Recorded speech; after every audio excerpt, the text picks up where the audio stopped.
Assalamualaikum warahmatullahi wabarakatuh. Waalaikumsalam warahmatullahi wabarakatuh. Sebelum dilanjutkan nih, suaranya dibuka ya semuanya. Nah, supaya nanti kita bisa komunikasi dengan baik. Ya. Oke, selamat siang anak-anak. Selamat siang, Pak. Siang. Alhamdulillah, semuanya pada sehat kan? Alhamdulillah. Mudah-mudahan kita selalu berdoa bahwa setiap kesempatan nafas kita akan selalu sehat. Mohon maaf nanti kalau yang lagi ngobrol di off dulu obrolannya ya. Nanti kalau Bapak suruh buka, silakan dibuka suaranya. Kalau nanti Bapak suruh off dulu supaya nanti di saat Bapak menjelaskan semuanya bisa terdengar dengan baik. Paham ya anak-anak ya? Paham, Bapak. Nah, gitu. Baik. Kalau misalkan cuma cukup gini aja berarti itu sudah jelas kalau itu paham, ya. Oke? Oke. Terima kasih Akromi, terima kasih sudah angkat jempolnya dengan baik. Baik, untuk selanjutnya sebelum Bapak mulai, mungkin Bapak hanya sedikit berpesan saja bahwa segala apa yang kita lakukan hari ini adalah tidak lepas dari dukungan dari orang tua kita. Baik yang masih ada ataupun yang sudah meninggal, merekalah yang membuat kita bisa seperti sekarang. Maka mereka itu adalah sebuah makhluk yang tidak pernah ngeluh di saat memang lelah ataupun tidak, untuk membahagiakan kita semua, untuk menjadikan diri kita lebih baik, dan yang pasti mereka menginginkan kalau kita itu menjadi orang hebat di masa yang akan datang. Maka Bapak berpesan pada siswa dan siswi, anak-anak Bapak yang soleh dan soleha, di saat nanti kita rumah tangga, kita jangan lupa bahwa anak kita harus didik bagaimana mencintai orang-orang tua kita. Karena dengan mereka berdualah kita bisa menjadi hebat seperti sekarang.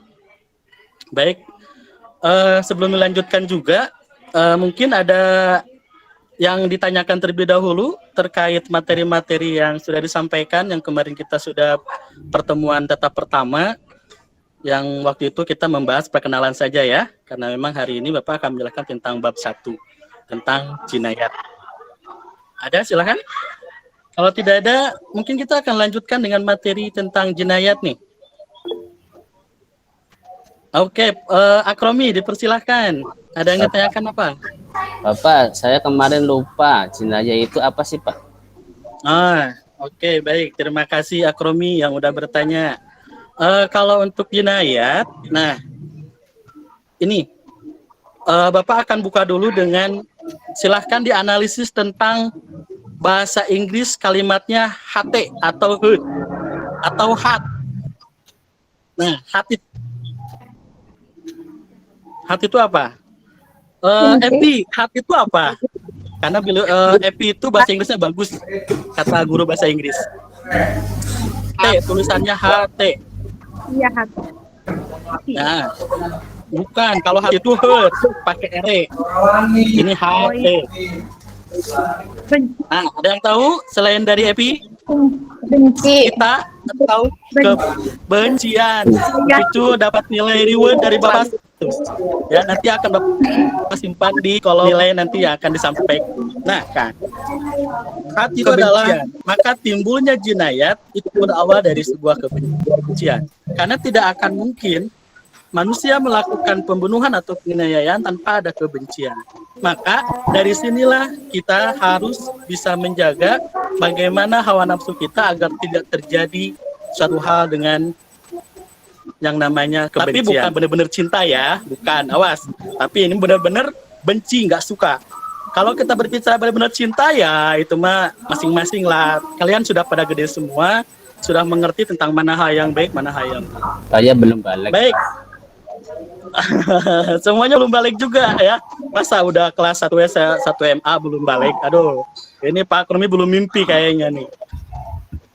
Baik, sesuai dengan apa yang tadi disampaikan Akromi tentang jinayat, Bapak akan jelaskan bahwa jinayat itu adalah ilmu yang mengatur atau mengenal hal-hal yang dilarang oleh syariat dalam hukum pidana Islam.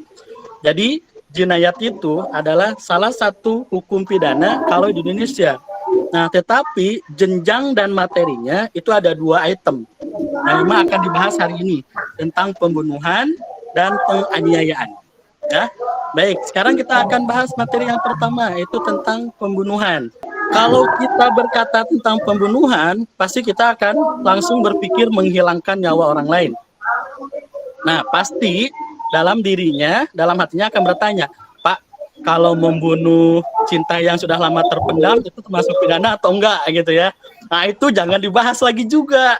Jangan mentang-mentang udah dewasa ya jadi bahasnya ke situ doang gitu.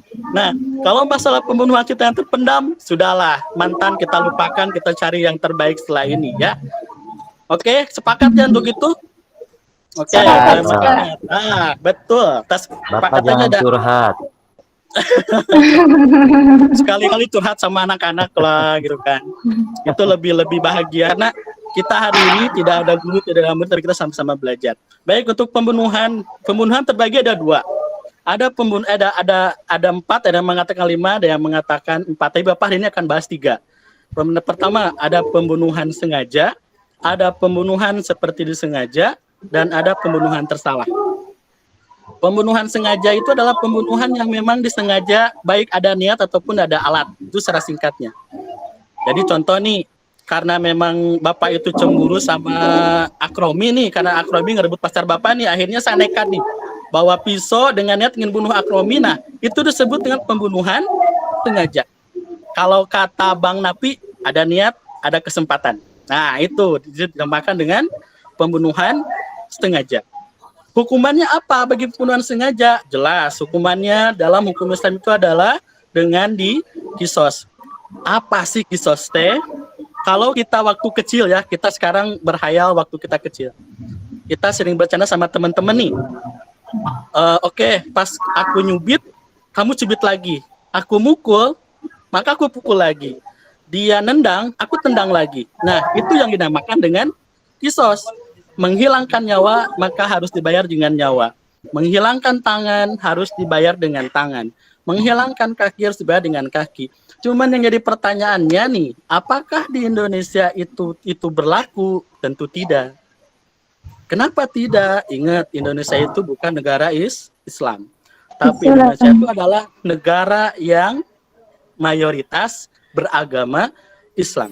Tetapi untuk hukum-hukumnya tidak memakai hukum Islam, tetapi memakai hukum negara Indonesia, yaitu Undang-Undang tentang Pidana Pembunuhan dan Penganiayaan.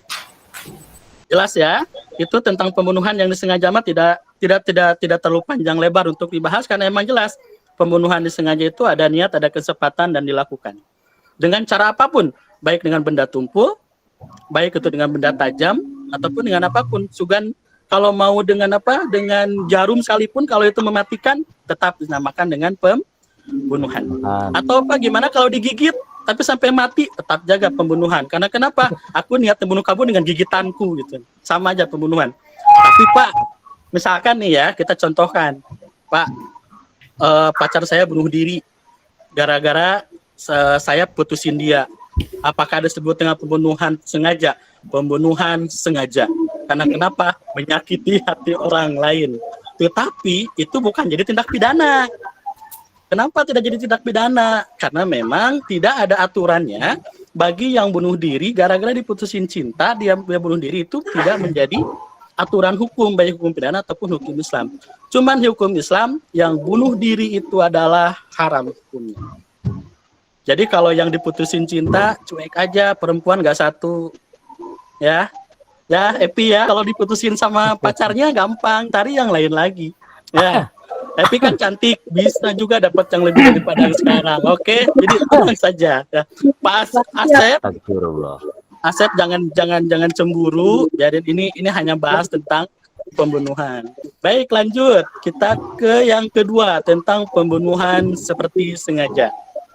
Nah, pembunuhan seperti sengaja adalah pembunuhan tidak sengaja atau pembunuhan yang dilakukan tanpa ada niat untuk membunuh. Jadi pembunuhan tidak seperti atau tidak disengaja itu pembunuhan yang dilakukan tanpa ada niat apapun. Tapi hari ini menjadi dilematis. Kenapa dilematis? Contoh, Kalau kita jadi ronda nih, ronda malam, kita bawa golok yang tajam, kita bawa alat pemukul yang tajam. Bapak yakin yang bawa golok dan ataupun yang bawa pemukul itu pasti bakal ada niat seperti ini. Kalau ada penjahat, akan saya pukul, mungkin akan saya tusuk. Nah, apakah termasuk dengan pembunuhan disengaja atau seperti disengaja? Tidak termasuk pembunuhan seperti disengaja ataupun pembunuhan sengaja. Kenapa? Pembunuhannya ada sebab. Apa sebabnya? Karena dia melakukan kejahatan. Salah satunya perampok. Maka nanti bakal ada bahasan yang bab 2 tentang hudud, yaitu tentang perampok, penyamun, dan perompak. Nah, di situ nanti bakal ketemu di situ. Jadi tenang, pembunuhan seperti disengaja atau tidak sengaja seperti contoh, kita main smackdown nih, laki-laki dengan laki-laki ya. Awas, smackdown haram kalau laki-laki dengan perempuan, nggak boleh. Kita main smackdown nih, biasa kita berkelahi dengan memang niat main. Ya ternyata pas kita gencet tuh orangnya, teman kita ternyata meninggal. Atau misalkan kita cubit sedikit karena kita gregetin misalkan. Lalu ternyata dia meninggal dicubit itu. Nah, itu pembunuhan yang seperti disengaja atau tidak disengaja. Makanya di dalam hukum di dalam Islam mengatur bagaimana kita bisa berbicara dengan baik, bagaimana kita bisa beretika dengan baik dan sebagainya. Karena kenapa? Apabila kita beretika dengan baik, berakhlak dengan baik, maka tidak akan terjadi pembunuhan sengaja, seperti disengaja ataupun yang lainnya. Ya. Dan kita lanjutkan ke yang ketiga, yaitu pembunuhan tersalah. Nah, pembunuhan tersalah itu adalah pembunuhan yang dilakukan tanpa maksud membunuh ataupun niat membunuh. Tapi orang tersebut tidak boleh dibunuh. Pelaku tidak bermaksud jahat, tapi karena kelalaiannya. Nah, kita garis bawahi lalai. Bukan lalai kalong Batman ya, bukan ya.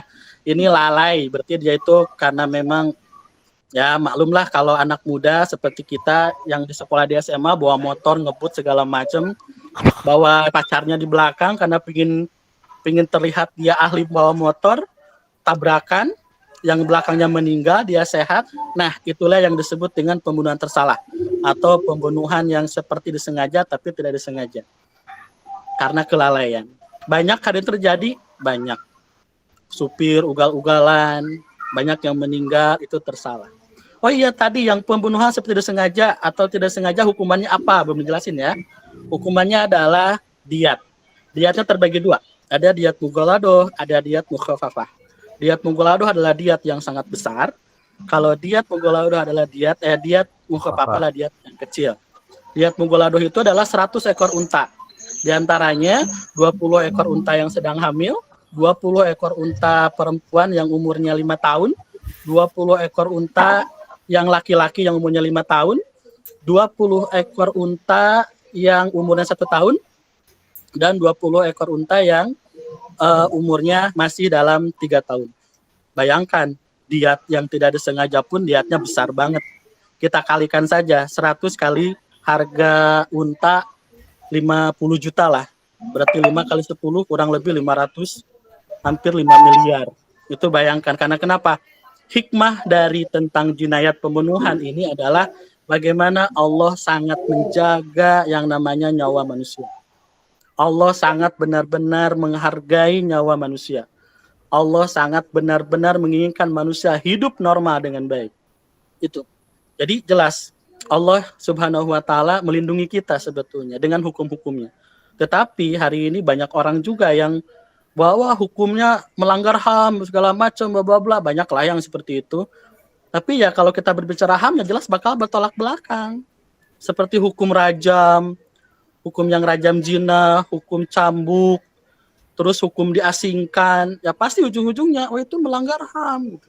Nah, makanya hari ini kita tidak akan berbicara tentang hukum jinayat dengan HAM. Oke.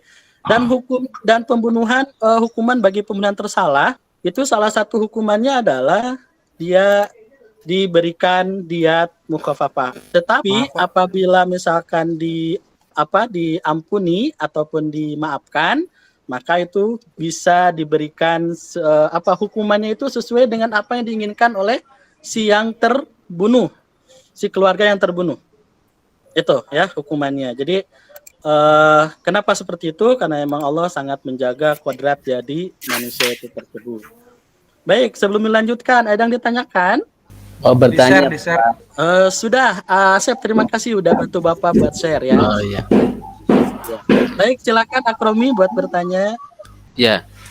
Ini yang ketiga, pembunuhan tersalah atau pembunuhan khotok. Ya. Membayar diyat mukhafafah denda ringan 20 ekor onta berumur 4 tahun. Ya. Ya. Tapi karena di Indonesia kayaknya nggak ada ekor, adanya nggak ada ekor unta, Nggak ada. adanya Nggak sapi. ada unta ya, adanya sapi ya. Gimana Ya. itu kalau misal ekor untanya diganti jerapah Nah. atau kerbau atau jaran atau sapi? Oke, Yang pertama. ini kan sebagai perumpamaan, ya, perumpamaan bahwa sekarang gini aja. Oh, ada 3 pendapat nih jumhur ulama, tapi kalau Bapak ngambil pada jumhur ulama yang dilakukan oleh Fatwa MUI waktu itu di tahun 1992 kalau nggak salah, tentang masalah hukumin, tapi tidak untuk dijadikan sebagai hukum pidana, bukan. Tapi ini hanya dijadikan sebagai sumber hukum bagi Muslim untuk dipelajari, gitu. Nah, salah satunya adalah seperti dicontohkan ataupun dikiaskan kepada pencuri yang mengambil sudah nisabnya. Kan nisabnya itu emas 3,5 gram atau 3,6 gram emas, maka dia wajib potong tangan. Kan sekarang mungkin kan kita ngambil emas gitu, tapi itu diuangkan. Nah, sama dengan ini. Bagaimana ini diganti dengan uang yang 20 ekor unta itu? Karena kalau memang sapi itu harganya sama dengan 1 ekor unta, maka itu silakan diganti dengan sapi. Tetapi kalau jumhur ulama mengatakan disesuaikan dengan akar kaidah yang ditetapkan pada satu negara tersebut. Apabila itu sapi yang harganya sama dengan harga unta, maka dipersilakan untuk diganti dengan sapi. Tetapi kalau tidak ada harga sapi sama dengan harga unta, maka silakan harga unta berapa, maka diuangkan saja sejumlah unta tersebut. Itu Akromi, udah jelas ya? Alhamdulillah, sekarang sudah paham. Terima Terima kasih kasih. Pak Nurul. Ya, terima kasih Akromi. Ada lagi? Nah, ini untuk hukuman-hukuman selanjutnya bisa dibaca di slide. Nanti juga Bapak udah share slide-nya kan ya di grup WA, nanti bisa dibaca. Dan ini untuk yang pembunuhan seperti disengaja, denda berat dan harus dibayarnya itu per 3 tahun dan dalam setahunnya itu harus lunas gitu. Jadi kalau misalkan 3 miliar, maka 1 tahun 1 miliar, tahun kedua berarti tambah 1 miliar, dan tahun ketiga tambah 1. Jadi harus dalam jangka waktu. Kecuali yang mukhafafah, kalau yang tersalah itu biasanya itu di jangka waktu sesuai dengan permintaan dari yang terbunuh, keluarga yang terbunuh. Biasanya seperti itu. Baik. Selanjutnya, ini akan bahas satu lagi tentang pembunuhan berkelompok. Nah, ini nih yang memang banyak terjadi ya. Yang jelas, kita hari ini sebagai siswa dan siswi aliyah, nggak boleh yang namanya tawuran. Karena kenapa? Ini ada hukumnya. Pembunuhan berkelompok, membunuh secara bersama-sama kepada seseorang, apalagi dengan adanya pembunuh, walaupun hanya memukul sekali, maka hukumannya adalah qisas semua yang terlibat dalam pembunuhan tersebut. Keren ya Islam hukumnya. Kalau diterapkan di Indonesia, tapi itu nggak mungkin. Kulukum ra'in wa kulukum mas'ulun an ra'iyati. Mau gimana pun juga, di saat kita tumbuh di negara Indonesia, maka kita harus patuh pada hukum negara Indonesia. Itu yang paling terpenting untuk kita sebagai pelajar, ya. Nah, untuk masalah membunuh berkelompok adalah semuanya dihukum yang terlibat. Jadi yang tawuran tuh antara MAA dengan MAB. Tawuran tuh ada yang terbunuh satu, ternyata yang terbunuh itu MAB. Nah, kita lihat aja MA yang A, berapa orang yang datang ke sana, lalu diadili berapa orang yang memukul ataupun beberapa orang yang mengerumuni serta melakukan tindak-tindak yang mengakibatkan dia mati. Maka yang terlibat misalkan 20 orang, maka 20 orang lah yang dihukum qisas. Apa? Walaupun cuma mukul doang. Iya.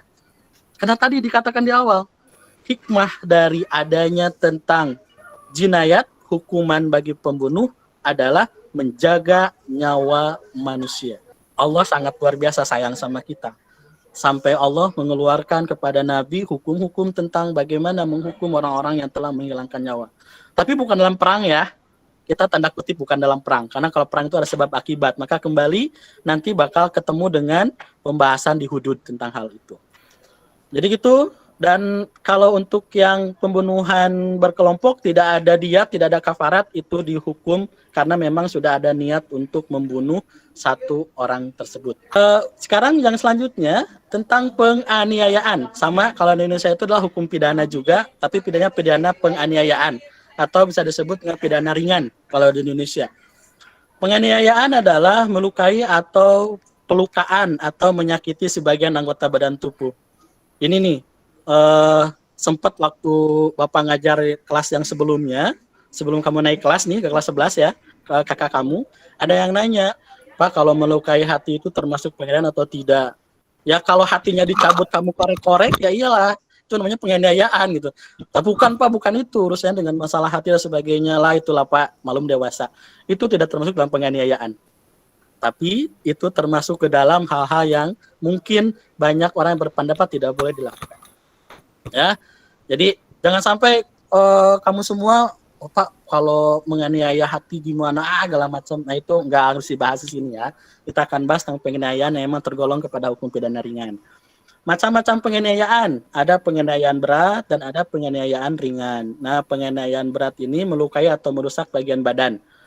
Jadi kalau misalkan kita sekarang ngeret ataupun motong telinganya teman kita, ya berarti balasannya apa? Kisos, yaitu dipotong lagi telinganya. Makanya sebetulnya kita waktu kecil dulu sering ya cubit-cubit lagi, pukul-pukul lagi, tendang-tendang lagi gitu kan. Itu sebenarnya kita tuh sudah melaksanakan kisos sebetulnya. Ya, gitu. Jadi kalau hukuman bagi penganiayaan berat adalah bagaimana menghukum orang tersebut dengan hukuman yang sama. Terus yang kedua ada penganiayaan ringan. Nah, penganiayaan ringan itu adalah melukai bagian badan yang tidak sampai merusak atau menghilangkan fungsinya, hanya menimbulkan cacat ringan atau luka ringan. Nah, ini kalau hukumannya yang luka ringan itu bisa dimaafkan. Ya, memaafkan itu lebih indah lah daripada kita melukai, gitu pasti ya. Karena memaafkan itu memang hal yang sangat gampang tapi sulit dilakukan. Baik, dan untuk dasar hukumnya adalah surat Al-Maidah ayat 45 itu. Nah, ini gambar yang ketiga. Ada gambar yang ketiga. Asep, tolong slide-nya yang terakhir. Nah, itu. Silakan. Ada yang bisa menyimpulkan tentang gambar itu? Ada gambar Facebook, ada gambar Twitter, ada gambar Instagram dan sebagainya, ada YouTube juga. Gak muncul. Nah, hubungan dari gambar tersebut dengan jinayat apa? Silakan. Bagi yang bisa menjawab, Bapak kasih reward. Rewardnya tenang. Nanti ulangan bakal ditambah soal. Kita belajar jangan hanya karena reward, tapi kita belajar karena memang kita ingin lebih paham dengan materi-materi yang hari ini ada. Oke, Akromi angkat tangan nih. Silakan. Udah 2 kali bertanya, berarti tambah nilai Pak ya. Oh pasti, tenang. Jadi begini, Siap. karena ini kan sudah dunia digital ya, dunia maya, ada Facebook, ada Instagram dan juga yang lainnya. Hubungannya dengan jinayat adalah, ini maaf untuk neng-neng yang cantik-cantik ini, jangan selalu ngupload di media sosial ini. Karena itu bisa mengakibatkan pembunuhan dan jinayah. Karena banyak sekali modus-modus diantaranya adalah ya pembunuhan itu melalui media sosial, dan kebanyakan itu yang masih anak usia MTS, SMP, usia MA, dan mereka itu ya mungkin asik dengan media, karena mungkin ketika diupload di media itu merasa punya status, kayak Bapak itu tuh Bapak Nurul tuh kan pengen ada status, jadi pengen upload dan juga yang lainnya. Nah, jadi itu terlalu banyak eksis di media sosial sehingga banyak sekali jinayah atau pembunuhan meskipun ya di dunia maya. Jadi kebanyakannya terlena, kemudian terpancing segala macam, akhirnya ya pembunuhannya segala macam ada di dunia maya. Itu saja paling yang bisa disimpulkan. Terima kasih. Oke, terima kasih ya Romi, udah luar biasa banget tuh. Nah, ada yang mau ikuti Akromi? Pembunuhan. Ada? Ini putrinya, oh ada. Epi, enggak, silakan. Epi katanya mau mengacungkan tangan. Ya. Iya Pak, mau nanya. tadi Bapak sudah bicara nih tentang jinayat ya. Cuman ini ada hubungannya juga nih sama sosmed. Mau bertanya nih, di sosmed ini kan sekarang sering ada pembunuhan karakter. Misalkan pemerintahan atau mungkin public figure ya, kebanyakannya seperti itu. Atau mungkin ada juga orang-orang biasa yang terkena dengan pembunuhan karakter. Nah, apakah pembunuhan karakter itu termasuk jinayat juga? Atau seperti apa? Oke, baik. Ada yang bisa menjawab? Ada yang bantu menjawab? Kalau tidak ada, nih, untuk masalah pembunuhan karakter di media sosial, ya. Nah, pembunuhan karakter itu tidak ada hubungannya dengan hukum pidana dalam Islam. Karena memang dalam pembentukannya itu tidak dijadikan sebagai sumber hukum untuk menjalankan sebuah hukuman jinayat. Pembunuhan karakter sama dengan hukumannya seperti penganiayaan berat. Jadi masuk kepada kategori penganiayaan berat. Jadi masuknya ke ranah pidana berat atau pidana penganiayaan. Karena pembunuhan karakter, dan itu bisa menjadikan dan bisa mengakibatkan pembunuhan sebetulnya. Nah, tetapi ada sebagian juga ulama yang berpendapat bahwa pembunuhan karakter sama dengan pembunuhan jiwa. Pembunuhan karakter sama dengan menghilangkan nyawa. Nah, kalau kamu bertanya, Bapak ikut mana? Kalau Bapak ikut pembunuhan karakter sama dengan pembunuhan nyawa. Karena kenapa? Justru pembunuhan karakter akan lebih parah daripada pembunuhan nyawa. Kenapa? Pembunuhan nyawa itu cuma satu orang saja yang terbunuh. Tapi kalau pembunuhan karakter dari mulai dianya sendiri, orang terdekatnya, keluarganya, kalau misalkan dia punya anak-anaknya, itu akan terbunuh semua karakternya. Karena kenapa? Satu contoh, seorang koruptor. Di media sosial, dia terkenal sebagai seorang koruptor. Banyak yang upload fotonya bahwa dia seorang koruptor. Maka yang terbunuh karakternya semuanya adalah keluarganya. Di saat keluarganya datang, teman-temannya, weh ayahnya koruptor tuh.